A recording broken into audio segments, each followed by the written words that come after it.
सुप्रभात प्यारे बच्चों। आज हम कक्षा 7वीं में हिंदी व्याकरण में पाठ 10 सर्वनाम करेंगे। तो पहले हम सर्वनाम के अर्थ के बारे में पढ़ेंगे कि सर्वनाम दो शब्दों से मिलकर बना है, सर्व जमा नाम। सर्व का अर्थ है सभी और नाम का अर्थ है किसी का भी नाम। तो हम सर्वनाम को इस प्रकार परिभाषित कर सकते हैं कि संज्ञा के स्थान पर प्रयुक्त होने वाले शब्दों को सर्वनाम कहते हैं, जैसे मैं, हम, तुम, वह, उसका, उनका, हमारा, तुम्हारा आदि। हिंदी भाषा में कुल 11 सर्वनाम हैं। मैं, तुम, आप, यह, वह, सो, जो, कोई, कुछ, कौन, क्या। अब हम पढ़ेंगे सर्वनाम के भेदों के बारे में। प्रयोग के आधार पर सर्वनाम के 6 भेद हैं। नंबर 1 पुरुषवाचक, नंबर 2 निश्चयवाचक, नंबर 3 अनिश्चयवाचक, नंबर 4 प्रश्नवाचक, नंबर 5 संबंधवाचक और नंबर 6 निजवाचक। तो अब हम पढ़ेंगे पुरुषवाचक सर्वनाम के बारे में। वे सर्वनाम शब्द जो बोलने वाले, सुनने वाले या किसी अन्य के लिए प्रयुक्त किए जाते हैं, उन्हें पुरुषवाचक सर्वनाम कहते हैं, जैसे मैं, तुम, वह आदि। तो पुरुषवाचक सर्वनाम के 3 भेद होते हैं। पहला है उत्तम पुरुष, दूसरा मध्यम पुरुष और तीसरा अन्य पुरुष। उत्तम पुरुषवाचक सर्वनाम जिन सर्वनामों का प्रयोग वक्ता यानी कि बोलने वाला या लेखक लिखने वाला अपने लिए करता है, उन्हें उत्तम पुरुषवाचक सर्वनाम कहते हैं, जैसे मैं, मेरा, मुझे, हम, हमारा, हमें। तो जो हम अपने लिए यानी कि बोलने वाला और लिखने वाला अपने लिए प्रयोग करता है। दूसरा है मध्यम पुरुषवाचक सर्वनाम। वे सर्वनाम जिनका प्रयोग सुनने वाले या पढ़ने वाले के लिए किया जाता है, उन्हें मध्यम पुरुषवाचक सर्वनाम कहते हैं, जैसे तुम, तुम्हें, तुम्हारा आदि। क्योंकि अगर मैं बोल रही हूँ और आप लोग सुन रहे हो तो आप सुनने वाले हो, और सुनने वाले को क्या कहकर संबोधित किया जाता है? तुम, तुम्हें, तुम्हारा। तो ये मध्यम पुरुषवाचक सर्वनाम के अंतर्गत आते हैं। तीसरा है अन्य पुरुषवाचक सर्वनाम।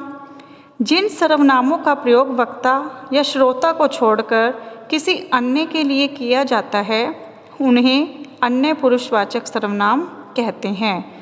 इसमें यह है कि ना तो बोलने वाला वह शब्द अपने लिए प्रयोग करता है और ना ही सुनने वाले के लिए प्रयोग करता है, वह शब्द किसी अन्य वाले के लिए प्रयोग किए जाते हैं, जैसे वह, वे, उसे, उन्हें आदि। अब नंबर 2 है निश्चयवाचक सर्वनाम। जिन सर्वनामों से किसी संज्ञा की निकटता या दूरी का बोध होता है, उन्हें निश्चयवाचक सर्वनाम कहते हैं। इन्हें हम ऐसे भी कह सकते हैं कि जैसे किसी निश्चित वस्तु या प्राणी का बोध कराने वाले शब्दों को निश्चयवाचक सर्वनाम कहते हैं, जैसे वह मेरा भाई है, ये गांधी जी के चित्र हैं, यह मेरी साइकिल है। तो इन वाक्यों में वह, ये निश्चयवाचक सर्वनाम हैं जो किसी निश्चित व्यक्ति या वस्तु की ओर संकेत कर रहे हैं। अब नंबर 3 है अनिश्चयवाचक सर्वनाम। जिन सर्वनामों से किसी निश्चित व्यक्ति या वस्तु का बोध न हो, उन्हें अनिश्चयवाचक सर्वनाम कहते हैं, जैसे दाल में कुछ है, कोई आया है, किसी से कहना नहीं। तो इन वाक्यों में कुछ, कोई, किसी सर्वनाम शब्द किसी निश्चित व्यक्ति अथवा वस्तु का बोध नहीं कराते, तो ये अनिश्चयवाचक सर्वनाम है। अब नंबर 4 है प्रश्नवाचक सर्वनाम।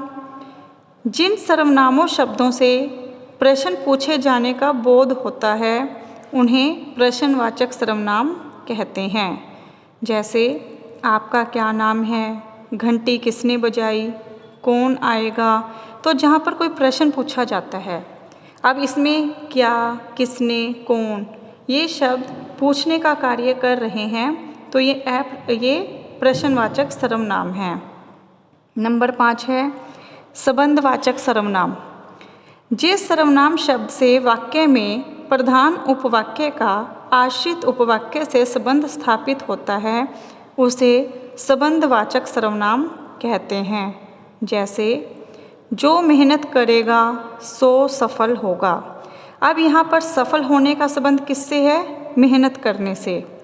जिसकी लाठी उसकी भैंस, जैसी करनी वैसी भरनी। तो उपयुक्त वाक्यों में जो सो, जिसकी उसकी, जैसी वैसी ऐसे सर्वनाम हैं जो प्रधान व आश्रित उपवाक्यों में संबंध स्थापित करते हैं। ये संबंधवाचक सर्वनाम हैं। अब नंबर 6 है निजवाचक सर्वनाम। निज का अर्थ है खुद, यानी कि खुद अपने लिए प्रयोग करना। वक्ता जिन सर्वनामों का प्रयोग अपने लिए यानी स्वयं के लिए प्रयोग करता है उन्हें निजवाचक सर्वनाम कहते हैं। जैसे मैं स्वयं कविता लिखूँगा, मैं खुद चाय बनाऊँगा, वह अपने आप आएगा।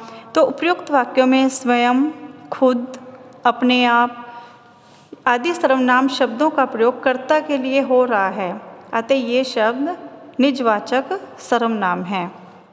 तो बच्चों, हमने पढ़ा सर्वनाम के बारे में कि संज्ञा के स्थान पर जो शब्द प्रयोग किए जाते हैं उन्हें सर्वनाम कहते हैं।